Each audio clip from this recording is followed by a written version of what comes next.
오늘은 덮어주는 사랑이라고 하는 제목으로 같이 은혜를 나누려고 합니다.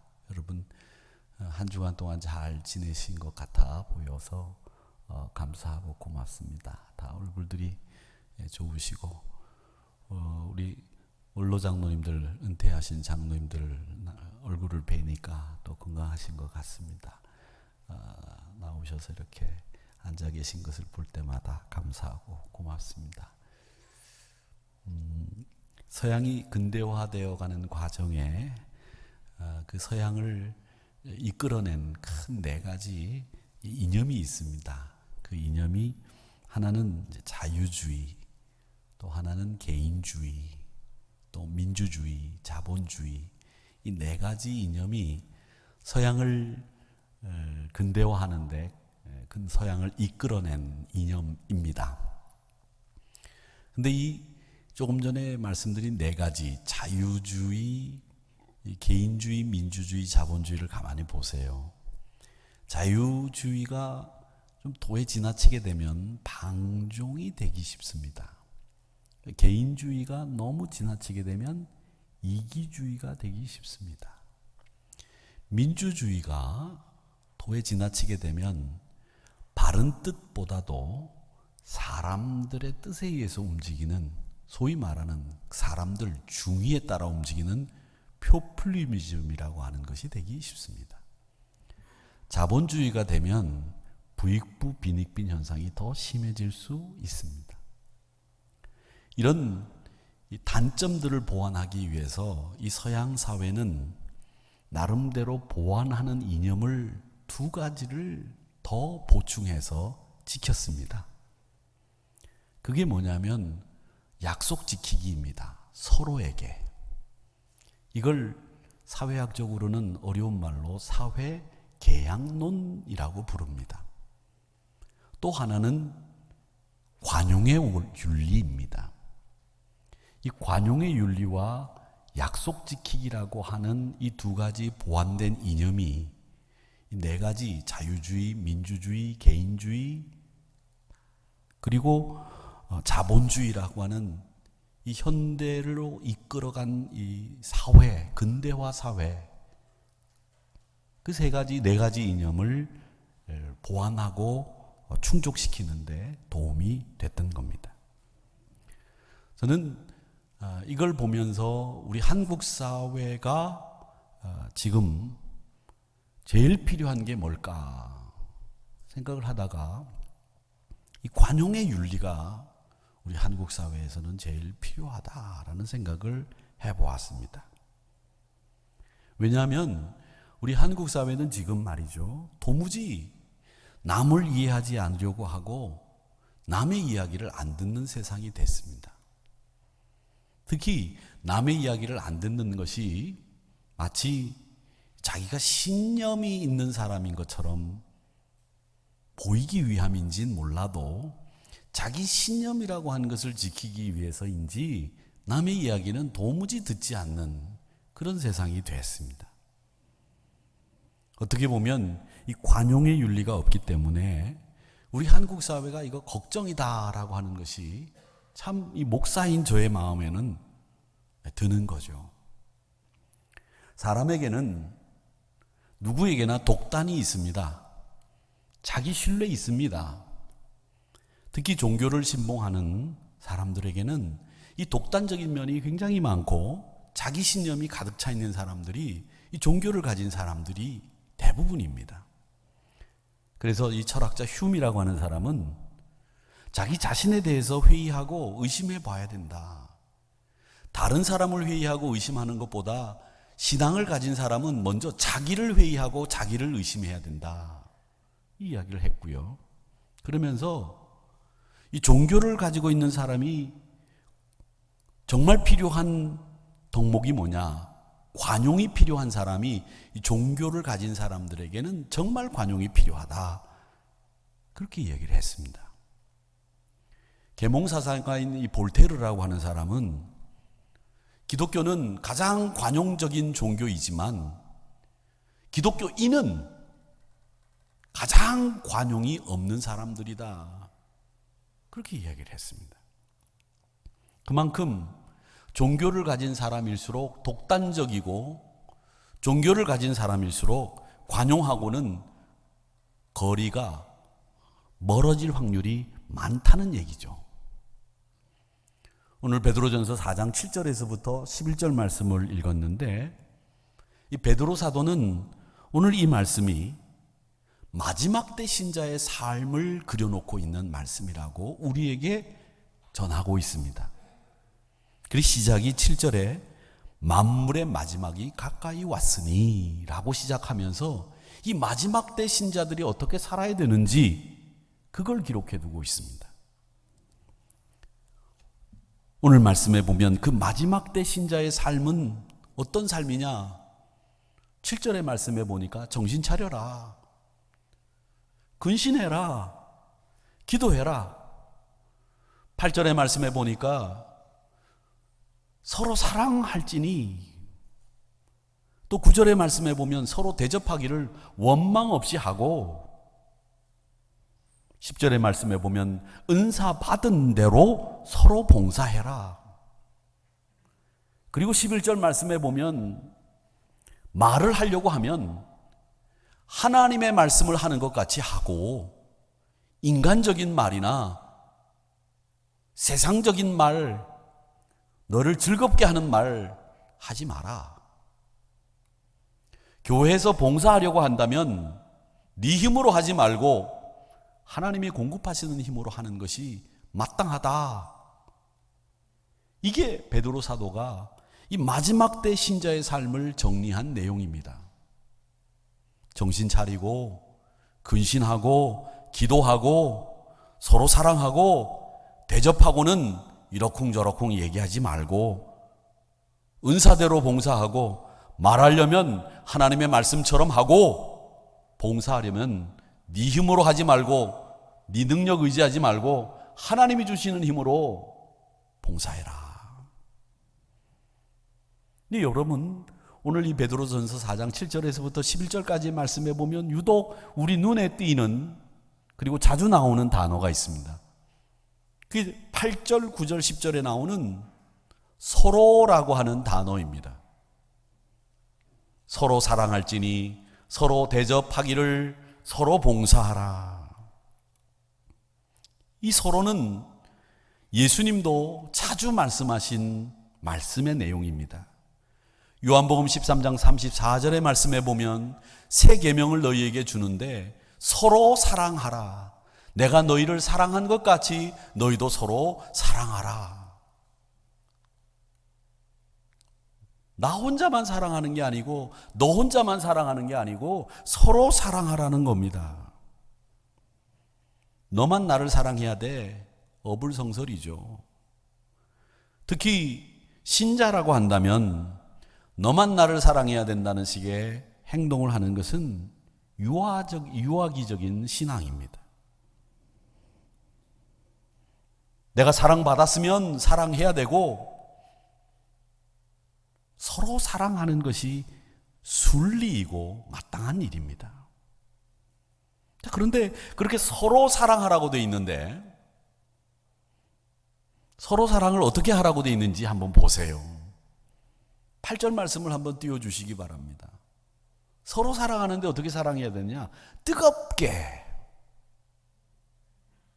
근데 이 뜨겁게라는 말은 사실은 이 번역을 뜨겁게라고 했는데 사랑을 뜨겁게 해서는 해서 그런지 몰라도 뜨겁게라고 번역이 되어 있는데 이 원어는 성경이 쓰여져 있는 그리스 말은 이 뜨겁게라는 말이 액테네라고 되어 있어요. 액테네. 이게 무슨 말이냐면 늘린다는 거예요. 잡아서 늘린다. 잡아서 늘리는 거 아세요, 여러분? 왜 수타 짜장면 집에 가면 그 주방장이 밀가루를 이렇게 탁탁 친 다음에 이렇게 쫙 늘려서 또 탁 늘리잖아요. 안 먹어보셨어요? 그렇게 밀가루를 이렇게 늘리는 거, 그게 액테네예요. 그게 뜨겁게라고 하는 말이 원어가 그 뜻이에요. 그러니까 뜨겁게라는 말이 뜨거, 아주 막 열정적으로 사랑하는 것처럼 그렇게 번역이 됐는데 원래 말은 그렇게 열정적인 사랑이 아니라 늘리는 사랑이에요. 무슨 말이냐? 내가 얼마만큼 사랑할 수 있는지, 내가 최대한 내 사랑의 영역을 늘려보라는 거예요. 그게 뜨겁게 서로 사랑하라는 거예요. 사랑할 수 없는 사람, 내가 도무지 저 사람은 사랑할 수 없어. 그런데 그 사랑을 끝까지 참으면서 늘려서 그 사랑을 실천해 보는 거예요. 늘려서. 그게 액테네예요. 열심히 하는 사랑이 아니라 잡아 늘리는 사랑이죠. 내가 얼마만큼 사랑할 수 있는지 최대한 내 사랑의 영역을 늘려본다. 이게 뜨겁게라는 말이 가지고 있는 뜻이에요. 그런데 그 뜨거운 사랑이 결국 어떤 결과를 초래하느냐? 8절에 보니까 허다한 죄를 덮는다. 이 덮는다는 말을 저는 관용이라고 생각합니다. 관용. 이 관용은 따뜻한 온기를 지닌 단어로 사람들이 이해하는, 사람을 사랑하는 힘, 이걸 관용이라고 하는데 성경학자들은 이 관용은 실천하기도 힘들고 이해하기도 힘든 말이다. 왜 실천하기 힘드냐? 관용이라고 하는 말은 사람의 잘못이나 죄를 정당화하지 않으면서도 그 사람을 용납하고 불쌍히 여기고 덮어주고 품어주는 거, 그게 관용이라는 거예요. 저는 오늘 이 말씀을 묵상하면서 이 마지막 때 우리가 해야 될 신자의 삶을 한마디로 얘기하면 이 말씀의 내용은 관용하라는 말씀이다. 저는 그렇게 받았습니다. 허다한 죄를 덮는, 뜨겁게 늘리는 이 사랑을 통해서 우리가 이 마지막 때를 살아야 되겠다. 저는 이 관용을 세 가지 방향으로 생각을 했어요. 하나는 나를 향한 관용이 있다고 생각합니다. 나를 향한 관용. 근데 나를 향한 관용이 있다? 나를 이해하고 품는다? 내가 나를 왜 이해 못할까? 아니에요. 많은 분들이 나를 관용하지 못하는 분들이 많아요. 죄책감이 왜 생기는 줄 아십니까? 죄책감은 자기를 용서하지 못했기 때문에 생기는 거예요. 제 친구 하나가 있는데 어릴 때 형하고 물놀이를 갔다가 형이 물에 빠져 죽었어요. 근데 그 형이 죽은 것이 자기가 구해내지 못했기 때문이라고 하는 그 죄책감에서 평생 헤어나오지를 못하는 거예요. 형을 구하지 못한 자기를 용서하지 못하는 거죠. 그렇게 경우마다 다 케이스가 다르지만 우리 사람들이 야, 내가 예전에 그렇게 했었으면 더 좋았을 걸, 내가 그렇게 했어야 되는데 라고 하는 후회, 회환, 자기를 용서하지 못하는 것들이 다 자기 안에 있다는 거예요. 저도 제 안에 있어요. 그런 것이. 나를 용서하지 못하는 거죠. 나를 향해서 관용하지 못하는 거죠. 그렇게 나를 향해서 관용하지 못하는 것 중에 신앙생활도 마찬가지예요. 과거에 내가 얼마나 열심히 기도하고 얼마나 열심히 봉사하고 내가 신앙생활하면 내가 최고였는데 우리 교회에서 내가 지금 이 신앙생활이 이게 뭔가, 내가 나를 관용하지 못하는 거죠. 내가 나를 지금 예전에 그렇게 열심히 신앙생활 하던 나와 지금 신앙생활 하던 나와 비교를 하면서 지금 나를 용서하지 못하는 거예요. 근데 먼저 용서해야 됩니다. 그렇게 해야 개선이 이루어지는 거죠. 정신을 차리고 근신하고 기도의 자리까지 가는 거죠. 오늘 베드로전서 4장 7절의 말씀처럼. 그런데 그걸 하지 못하니까 정신줄을 놓고 분별력을 잃고 게으르고 늘 나태해서 신앙생활에 열심 내지 못하고 매일 엉뚱한 것에 신경 쓰고 정말 정작 내가 지금 이 순간에 나부터 용서해야 되는데 나부터 용서가 안 되는 거예요. 사랑하는 성도 여러분, 분별력을 잃지 않고 근신하고 하나님과 교제인 이 기도를 열심히 하는 새로워지는 모습을 위해서는 여러분 자신이 여러분부터 용서하세요. 관용하셔야 됩니다. 그래야 우리가 정신 차리고 근신하고 기도하는 자리까지 갈 수 있어요.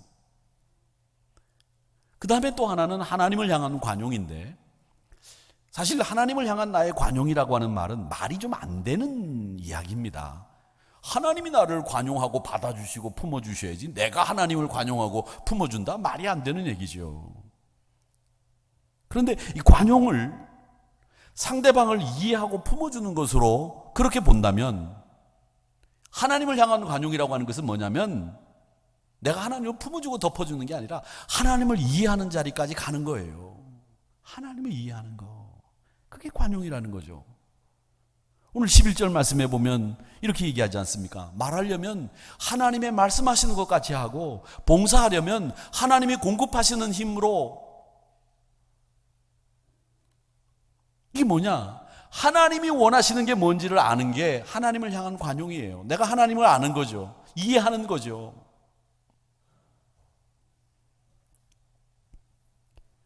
내가 하고 싶은 말을 하라는 것이 아니라 하나님이 원하시는 것은 하나님의 말씀을, 하나님의 뜻에 맞는 말씀을 하는 것이 하나님이 원하시는 거예요. 그 하나님이 이해한 거죠. 하나님을 이해하니까 하나님이 기뻐하시는 하나님의 말씀처럼 말하는 거죠. 하나님을 이해했으니까, 하나님을 관용했으니까 하나님이 공급해 주시는 힘으로 봉사하는 거죠. 내 힘으로 봉사하는 게 아니에요. 여러분의 능력과 경력으로 봉사하는 게 아니라는 거죠. 하나님이 힘 주셔서 감당하는 거죠.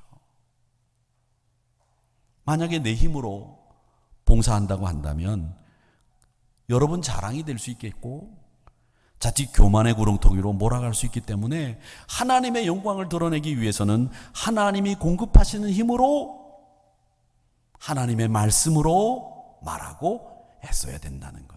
그게 하나님을 향한 나의 이해, 관용을 드러내는 말입니다. 마지막으로 하나 더는 이웃을 향해서 관용해야 되는데, 이 관용은, 저는 이웃을 향한 관용은 두 가지라고 생각해요. 하나는 나의 베풀기고, 하나는 너의 권리 존중이라고 생각합니다. 나의 베풀기를 우리가 얼마나 하고 있느냐, 너의 권리를 내가 지금 얼마나 존중해주고 있느냐. 8절에서 이웃을 뜨겁게 사랑하라고 말씀드렸는데, 이 뜨겁게가 느리기라고 말씀드렸죠. 내가 얼마나 사랑할 수 있는지 내 사랑의 최대치를 한번 늘려보는 거예요. 참고 늘리는 거예요. 그런데 그걸 고사하고는 공이라고 하는 잣대를 가지고서 사람을 존중하기꺼녕 남의 권리를 함부로 짓밟는 일을 우리는 지금 하고 있잖아요. 또 내가 다른 사람을 위해서 얼마나 마음을 써주고 있느냐. 9절에 보면 서로 대접하라고 했는데, 이 대접한다는 말은요, 음식이나 선물을 준다는 의미보다는 그를 존중해 준다라는 뜻이에요. 이 대접이라는 말은요, 우리가 밥 먹는 이 국 끄는 대접이 아니에요. 아시죠? 대접. 이게 헬라어로 뭐냐면, 그리스 말 원래 성경에는 포이에오라고 되어 있습니다. 포이에오. 무슨 말이냐면, 내가 행동하는 것이, 내가 하고 싶은 행동을 하려면 그 사람이 뭘 하는지, 그 사람이 내가 이렇게 행동하고 싶다면 그 사람이 나와 똑같이 그렇게 행동하고 싶다는 걸 포이에오라고 그래요.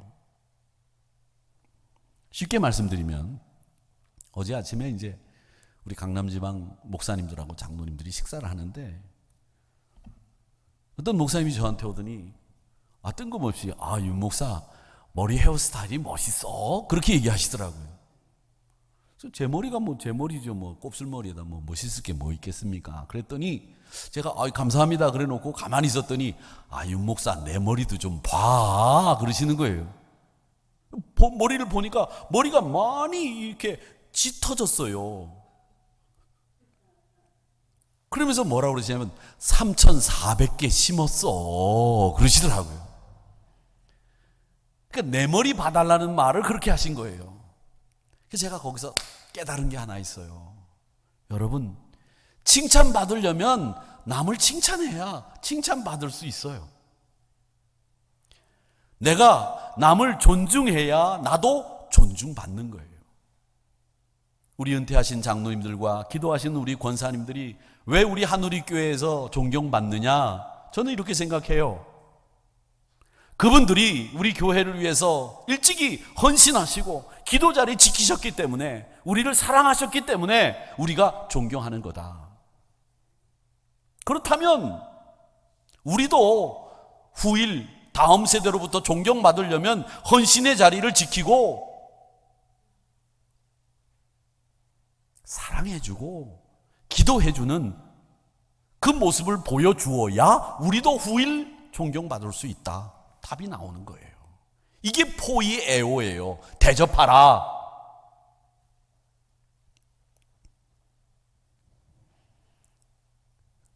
중년 부부가 등산을 갔습니다.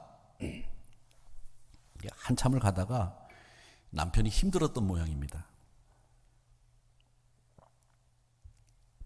그래서 아내에게 업어달라고 했습니다. 염치도 없지.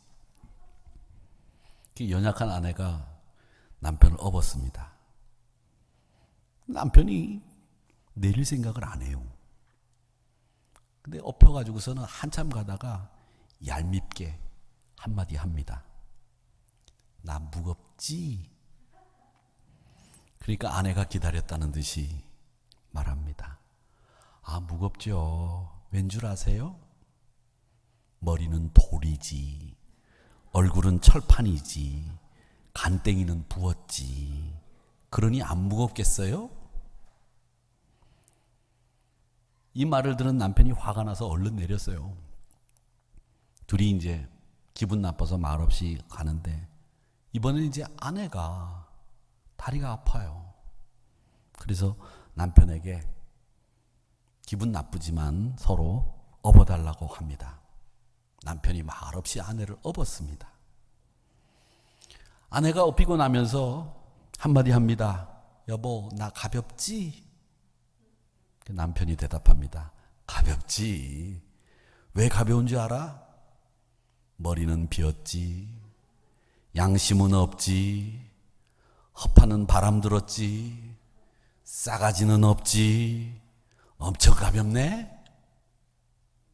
그 이야기를 듣고 아내도 더 기분이 나빠져서 먼저 산에서 내려와 버렸어요. 그날 밤 이 부부는 말도 하지 않고 서로 잠자리에 들었는데, 다음날 남편이 일찍 출근을 해야 합니다. 자존심이 상해서 일찍 깨워달라고 말하기가 좀 그래서 침대 옆에 탁자 위에다가 쪽지를 하나 썼습니다. 나 내일 일찍 출근해야 돼. 새벽 5시에 깨워줘. 이렇게 쪽지에 써서 아내 보라고 그 탁자 쪽으로 밀었어요. 아내도 그걸 봤습니다.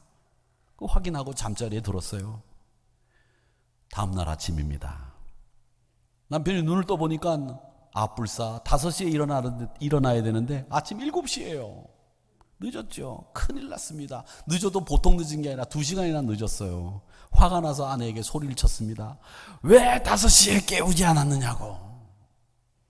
그러니까 아내가 말하는 거예요. 천연덕스럽게 침대 위에 있는 쪽지를 보세요. 거기 보니까 남편에게 아내가 쓴 쪽지의 글입니다.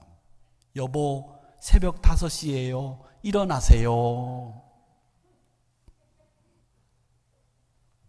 사랑하는 성도 여러분, 남에게 대접받으려면 내가 먼저 대접해야 됩니다. 존경받으려면 먼저 남을 존경해야 됩니다. 내가 아침 일찍 일어나려면 여보, 내가 너무 버릇없이 굴었지? 여보, 마음 상했어? 나 내일 아침 일찍 나가야 되는데 나 좀 일찍 깨워줘. 이렇게 말 한마디 하고 잠자리에 들었으면 쪽지로 깨우지는 않잖아요. 내 경력, 내 지위, 내 학력, 교회 안에서도 내가 가지고 있는 무언가가 다른 사람들로부터 존경받을 수 있는 거라고 생각하세요. 여러분, 세상에서 여러분들이 쌓은 경력이나 세상에서 여러분들이 쌓은 부, 재물, 학력, 이런 것은 교회 안에서 존경거리가 안 돼요. 교회 안에서의 존경은 내가 존경하고 사랑해야 나도 존경받는다. 이게 성경의 가르침이에요.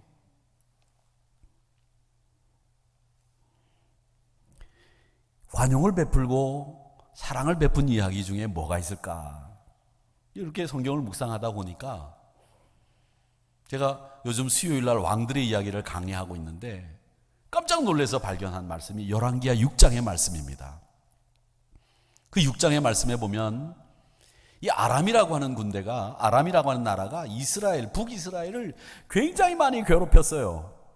수시로 북이스라엘을 공격하고 점령하려고 애를 썼던 나라거든요. 근데 이 아람 왕이 군대를 동원해서 이스라엘을 공격하면 아람이 그러면 매번 이겨야 되는데 이기지를 못하고 점령하지를 못했어. 이게 무슨 이유인지는 모르겠는 거예요. 그래서 아람 왕이 신하들과 함께 어전회의를 열었어요.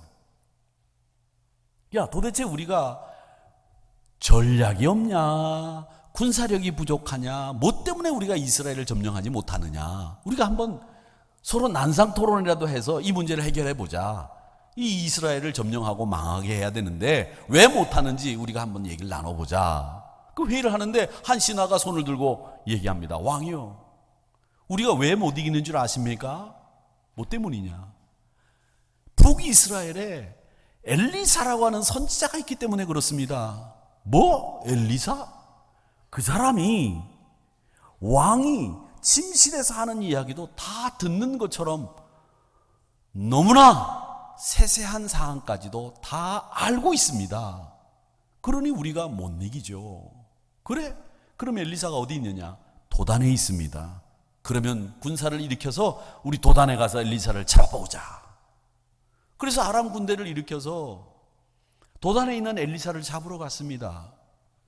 근데 그 엘리사가 도단으로 오는 아람 군대를 사마리아로 유인을 했어요. 그래서 사마리아 성을 포위하는 것처럼 해가지고서는 거기서 함정에 빠뜨린 거예요. 하나님의 불말과 불병거가 그 아람 군대를 애워쌌어요. 이 아람 군대가 지리멸렬하고 오합지졸이 돼가지고 이제는 어디 오도 가도 못하는 상황이 돼가지고 이제는 전의를 다 상실하고 죽을 날만 기다리고 있는데, 그때 이스라엘 왕이 누구였느냐면 이스라엘의 왕 중에 제일 나쁜 왕 아합, 그 아합의 손주 여호람이라고 하는 왕이 이스라엘 왕이었어요. 근데 그 사람이 야, 이런 상황에서 아람 군대를 완전히 전멸시키고 괴멸시켜서 이번 참에 아람을 완전히 망하게 하고 이제 아람이 더 이상 우리나라를 못 쳐들어오게 하자, 치려고 생각을 하고 있는데 엘리사에게 물어본 거예요. 어떻게 했으면 좋겠느냐? 그랬더니 엘리사가 대답을 하는 것이 열왕기하 6장 22절에 나오는 말씀이에요. 뭐라고 하느냐? 엘리사가 대답하되 치지 마소서. 칼과 활로 사로잡은 자인들 어찌 치리이까? 떡과 물을 그들 앞에 두어 먹고 마시게 하고 그들의 주인에게로 돌려보내소서 하는지라. 죽이지 말라는 거예요. 공격하지 말라는 거예요. 떡과 물을 도리어 더 주어가지고 먹은 다음에 기운을 차려서 돌아가게 하라는 거예요. 이게 엘리사 선지자가 여호람 왕에게 주문한 관용의 정책이었어요. 결국 이 엘리사 선지자의 말을 들은 여호람이 아람 군대에게 떡과 물을 주어 먹고 기운을 차리게 한 다음에 자기네 나라로 복귀하게 만듭니다. 이게 열왕기하 6장에 나오는 얘기예요.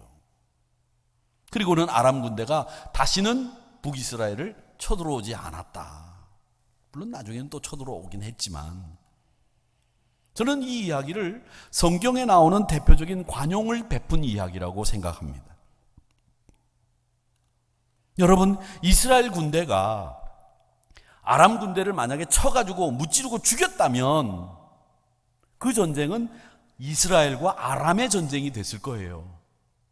그런데 엘리사가 치지 마라, 돌려보내라, 이렇게 이야기를 해서 그 전쟁은 아람과 이스라엘의 전쟁이 아니라 하나님과 아람의 전쟁이 됐어요. 하나님이 어떻게 이기시는지 그걸 보여주시는 전쟁이 됐단 말이죠. 하나님의 군대가 나서서 아람 군대를 사마리아로 유인하고 아람을 봉쇄하고 항복하도록 만든 거죠. 그 하나님이 직접 일하시는 것을 보여주기 위해서 엘리사는 죽이지 말아라, 떡과 물을 주어라, 후하게 대접하라, 이렇게 이야기를 하고 그대로 여호람이 시행해서 관용을 베풀면서 하나님이 승리하시는 모습을 보여준 거죠. 사랑하는 성도 여러분, 우리가 이웃에게 관용을 베푸는 일은 무엇입니까? 그건 바로 오늘 이스라엘이 아람 군대에게 물과 떡을 주었던 것처럼 그들의 필요를 채워주는 일이에요. 사마리아로 유인을 당하고 함정에 빠지면서 이 아람 군대는 몇 날 며칠을 굶주리고 아마 목이 말랐을 거예요. 엘리사 선지자는 그걸 간파하고 그들에게 필요한 것이 무엇인지를 알고 그들에게 관용을 베푸는, 필요를 채워주는 일을 하신 거죠.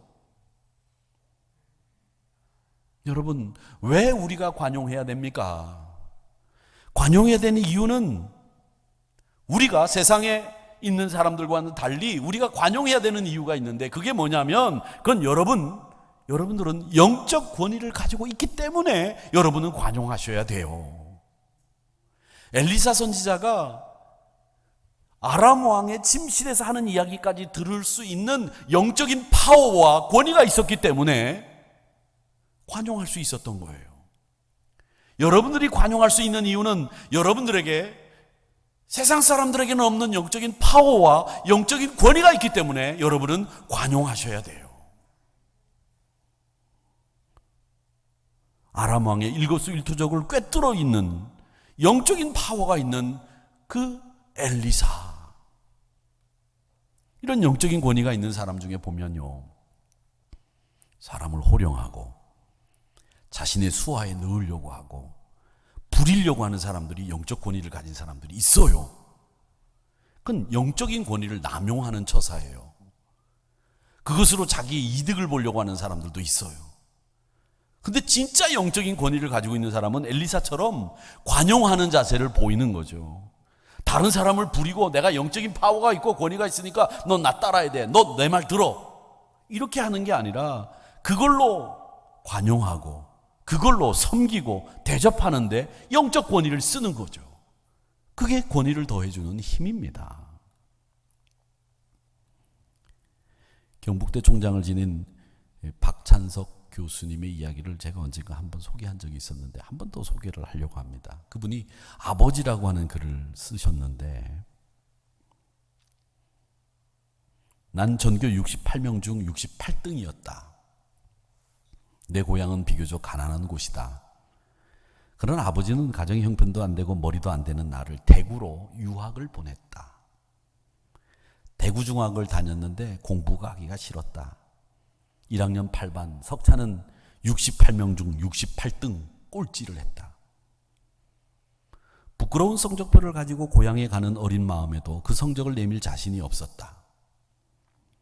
당신이 교육을 받지 못한 한을 자식을 통해 풀고자 했는데 꼴찌라니. 끼니도 제대로 잊지 못하는 소장농을 하면서 아들을 중학교에 보낼 생각을 한 아버지를 떠올리면 그냥 있을 수가 없었다.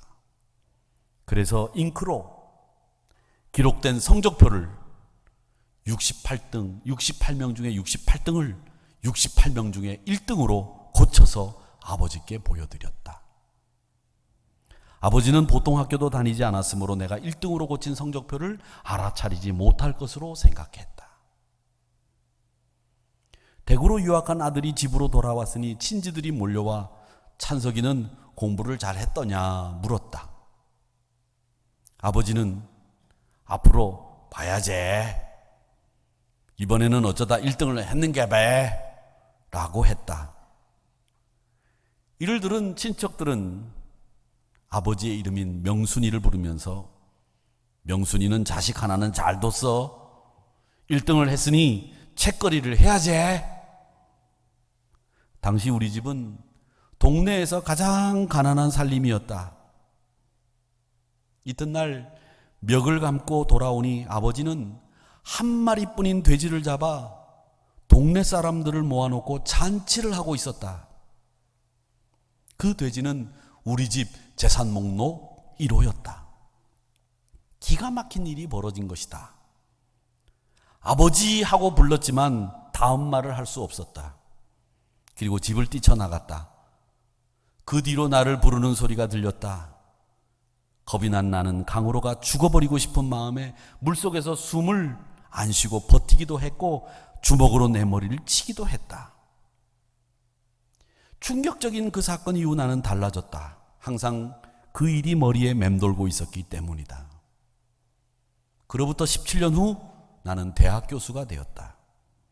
그리고 나의 아들이 중학교에 입학했을 때, 그러니까 내 나이 45살이 되던 어느 날 부모님 앞에서 33년 전의 일을 사과하기 위해 어머니, 저 중학교 1학년 때 1등은요 라고 말을 시작하려고 하는데 옆에 앉아 계시던 아버지께서 알고 있었다. 그만해라. 민우, 손자가 듣는다.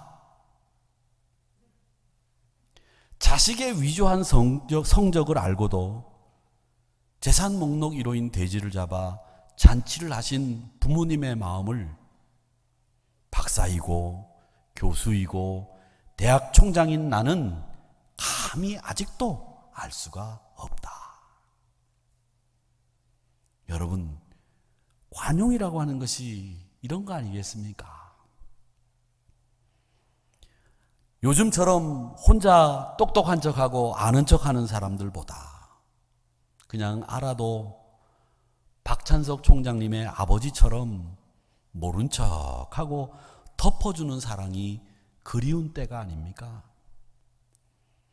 눈을 부릅뜨고 바라보고 그것도 모자라서 현미경 같은 것을 동원해서 샅샅이 훑어보고 사람을 닥달하는 그런 세상이 아니라 어리숙한 관용이 넘치는 세상이 더 좋은 세상 아닐까, 이런 생각을 해봅니다.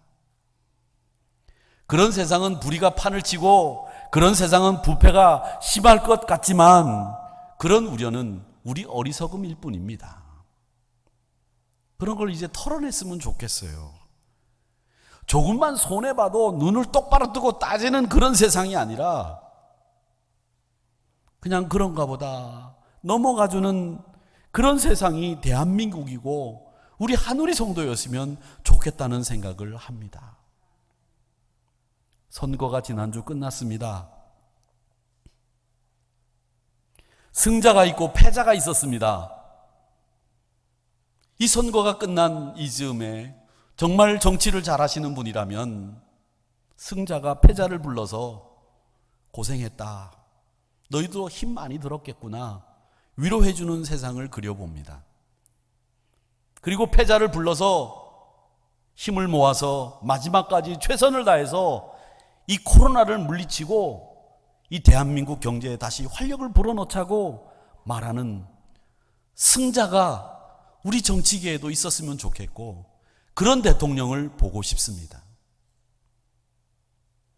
이제는 다 같이 하나가 돼서 정말 새로운 세상을 만들자고, 상식을 지키는 나라 만들겠다고 하는 이해와 관용을 베푸는 세상이 되었으면 좋겠습니다.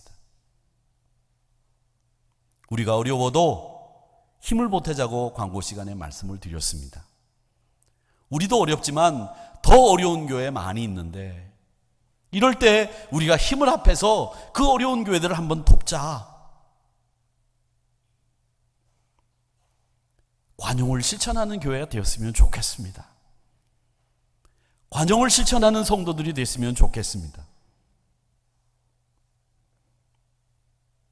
우리 지방 내에도 월세를 못 내서 어려워하는 교회들이 32개나 있대요. 우리가 도와주지 않으면 누가 도와주겠습니까? 한우리교회가 그래도 우리 지방 내에서는 장자교회고 총회에서도 우리 한우리교회 그러면 어려운 일에 도움을 제일 많이 주는 교회이기 때문에 우리가 가만히 있을 수 없겠다. 우리가 허리띠를 졸라매더라도 우리 그 교회들 돕자. 8절의 말씀처럼 뜨겁게 사랑해서 그들의 어려움을 덮어줄 수 있기를 원합니다. 내가 쓰는 것보다 그들에게 한 푼이라도 더 주어서 그 어려움을 덜어줄 수 있다면 그게 뜨겁게 서로 사랑할지니, 최대한 우리의 사랑을 늘려서 어디까지 늘려지는지를 보고 그 늘려지는 사랑으로 덮어주는 그 관용을 우리가 한번 실천해 보자. 이웃을 향한 여러분의 사랑을 어느 정도인지 최대한 늘려보시기 바랍니다. 이웃을 위한 관용을 실천하는 일에 동참해 주시고, 또 어려움에 처한 이 현실을 빨리 회복시켜 주시는 귀한 계기가 될 줄로 믿습니다. 우리 대한민국이 이 코로나 바이러스로 인해서 어려움을 겪고 있지만 정말 국민들 한 분 한 분이 지혜롭고 슬기롭게 잘 이겨나가고 있다고 저는 생각합니다. 어떤 분들은 냉소적으로 이야기하시는 분들도 있어요. 미국은 사재기 엄청납니다. 다른 나라도 사재기하고 말이죠. 그런데 우리나라는 사재기가 없었어요. 근데 그걸 냉소적으로 얘기하시는 분들이 있더라고요. 뭐라고 냉소적으로 얘기하느냐? 우리나라는 냉장고를 열면 없는 게 없다는 거예요. 뭐가 있는지도 모르기 때문에 사재기를 안 한다는 거죠. 냉소적인 얘기죠. 심지어는 어떤 얘기를 하냐면 초등학교 들어간 그 아들 돌대떡도 아직 냉장고에 있다고 그래요. 그래서 사재기를 안 한다는 냉소적인 말도 있지만, 여러분, 그러나 우리 대한민국 국민들은 정말 지혜롭고 이럴 때 슬기롭게 행동하셨다고 하는 저는 자부심을 가져요. 야, 대한민국 국민이 최고다. 이럴 때 우리에게 정말 필요한 것이 뭐냐? 이렇게 하나님이 물으신다고 한다면 오늘 베드로전서 4장 7절에서부터 11절에 나오는 이 말씀 한마디로 정리하면 관용해라. 뜨겁게 서로 사랑해라. 우리 이 한국 사회가 우리 성도들에게 꼭 필요한 이 관용을 실천하셔서 대한민국 사회를, 세상을 다르게 바꾸고 한국 교회를 바꾸는 불을 지피는 우리 한우리교회 성도님들이 되시기를 주님의 이름으로 축원합니다.